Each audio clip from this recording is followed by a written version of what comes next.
So I just wanted to say thanks to God for answering my prayers. Thank you, God.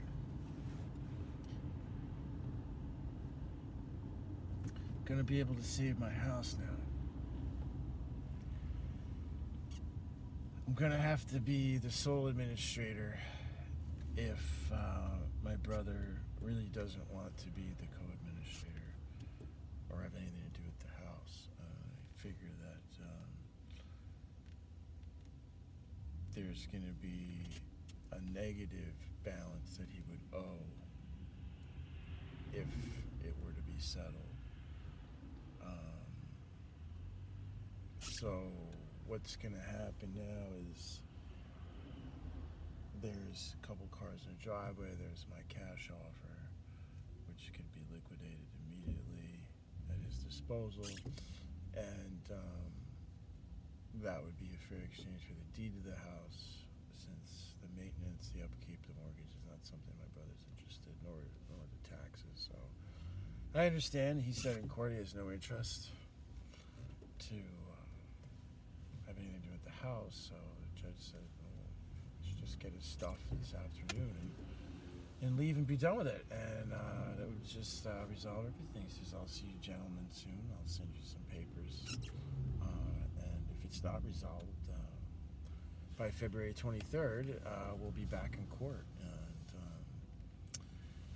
I feel like I want to get this resolved and not lose any more money. And I don't think my brother wants to incur any more debt. So,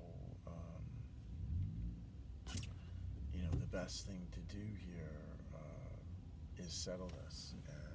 I don't want to be that person that needs to go there with having him committed, suing him for libel, and a whole bunch of other crap.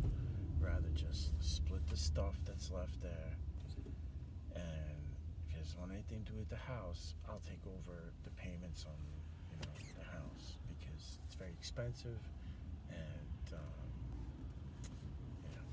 he can get a nice lump sum of cash, and it's more than a 50-50 split, especially if you look at the fact that he's going to get the money that's in the bank account. That's $3,090 plus another $800-900 that was in an annuity, and that's really the cash that he would be getting, that's included in the $10,000. Because that's a lot more than he would get otherwise. It's a very fair and generous thing to do as a brother, because the storage alone, all the stuff on the property, all the yard is very expensive, the upkeep, the maintenance, and the $63,000 I spent paying off my dad's taxes, the IRS, and all the other crap that goes on owning a house. It's just that my brothers just would rather have the cash, and I hope he invested in AI. I really do. I would tell him, right now to buy NVIDIA, Google, and Microsoft. Those three companies guarantee, return. So I hope he takes the money and runs, and that's it, because I don't know how else to explain this. You can't keep going to the same court and line. You could show up and doing shit with the cops on all this bullshit you're doing and not pay the money that you owe. And when it comes down to us being co-administrators and splitting the assets, I have an accounting of what's been paid into the estate, as well as everything, all the contents, and there's no more room for this, he said, she said, kind of immature, lying, making up bullshit.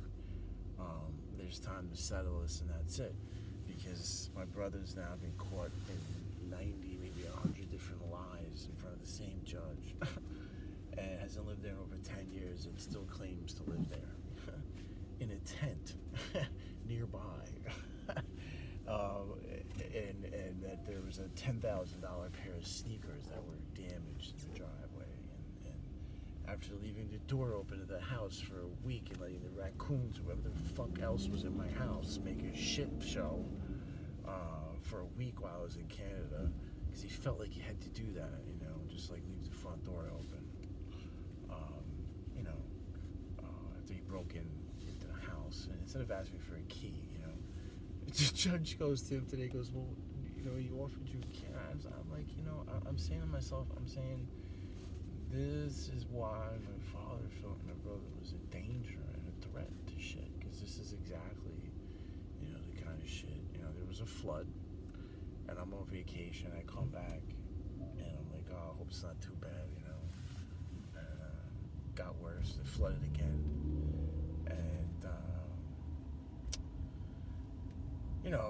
it's sad that now, I gotta pay for all this shit, and, I've been paying for everything there, he's paid for everything, now he's like, oh, I don't want nothing to do with that house, and I was like, hey man, I said, Your Honor, this is an income property for both of us to have prosperity and shit for our family. It's the only thing our parents were able to leave us.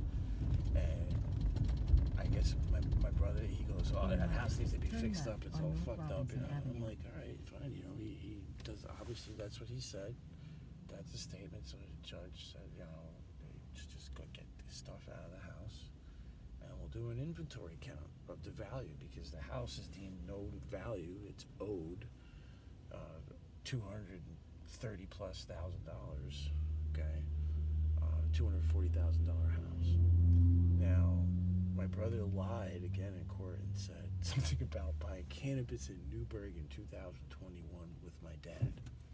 And yeah, I'm his caregiver. I was his cannabis caregiver. We went and got CBD together in Newburgh, and as if that was something fucked up. And then he goes, oh, and he wired $258,000 out of my dad's bank account. I said, oh no, Your Honor, that was a $100,000 payout. I have the receipts here, and I already submitted that, where my brother basically was bailed out of trouble once again by my dad, and he's sitting there trying to do an accounting, which was already handed over to the finance administrator, handed to the judge. There's every record for the past 25 years from a file cabinet has been submitted to the Putnam County Surrogate Court. He's going to sit there and make up some story as if he's worked in the finance industry, in the bank industry. Then he goes, oh, then I was at Chase Bank. And I was like, listen, dude, first of all, I have my bank account records that showed everything I've paid for, and so did Dad. And it's all printed out, the camera, the lenses he stole. It's all printed out, every single thing that my dad paid for lawyers, insurance claims, settlements, payouts, into the tune of $100,000, $70,000, $60,000, $46,000, $70,000, $60,000, $17,000. I had this memorized. I have a photographic memory, in fact, of certain things. And I have these, photocopied and stored in the cloud in several different platforms, and my dad wanted this archive to show what kind of stress my brother put him through. When he gets older, after he's gone, someday he'll realize maybe they thought he'd wake up when he was 35, but he never did.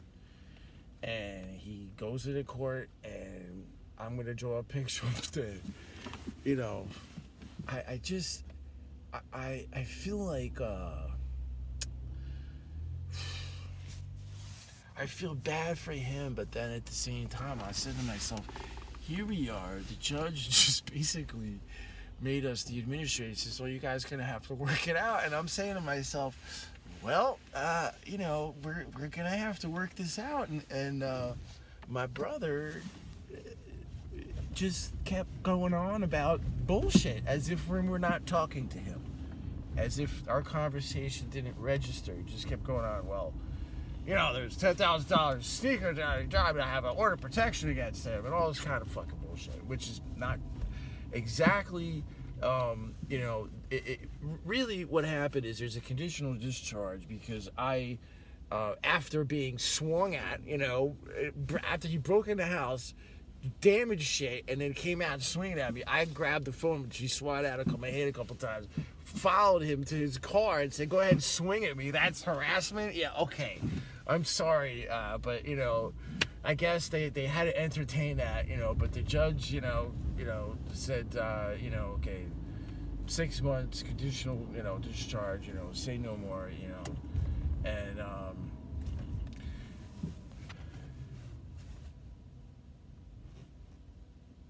sometimes feel like the community is the only family. My community, my friends.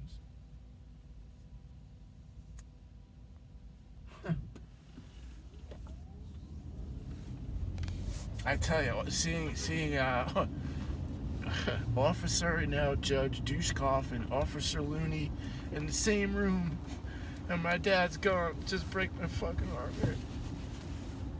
There's people are like the same age as my dad, and they're still working. I can't believe it. I've seen these people since I was a little kid. I've been in and out of these courtrooms and dealing with cops my whole fucking life. I'm so tired.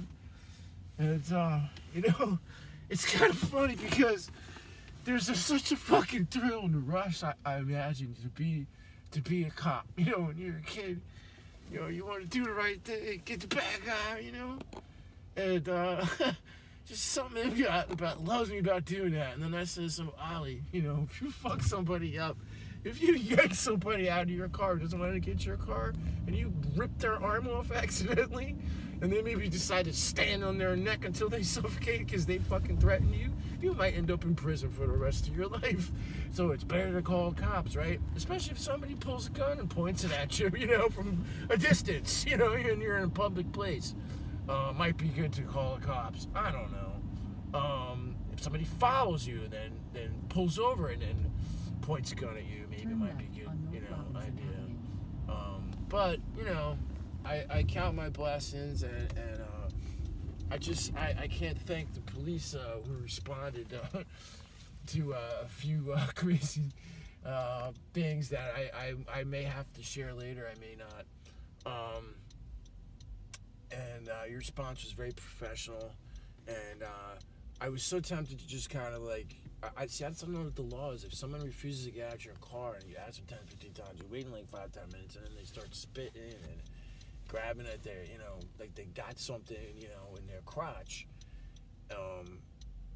and says no, and just refuses, and just, it's like, what are you going to do? That's mostly just third person. If you grab them and you yank them and pull them out your car, right, isn't that like a charge? So I had to call the cops. I didn't know what else to do. I couldn't have this person urinate in my vehicle or whatever. I have another motherfucker who smeared some snot all over the fucking place, and I got the fucking flu. Should I sue the motherfucker? I don't know, dude.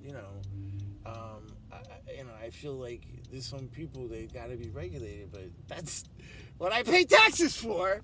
And I love the fact that it's just like, boom, it's so modern, this technology, that 911 shit.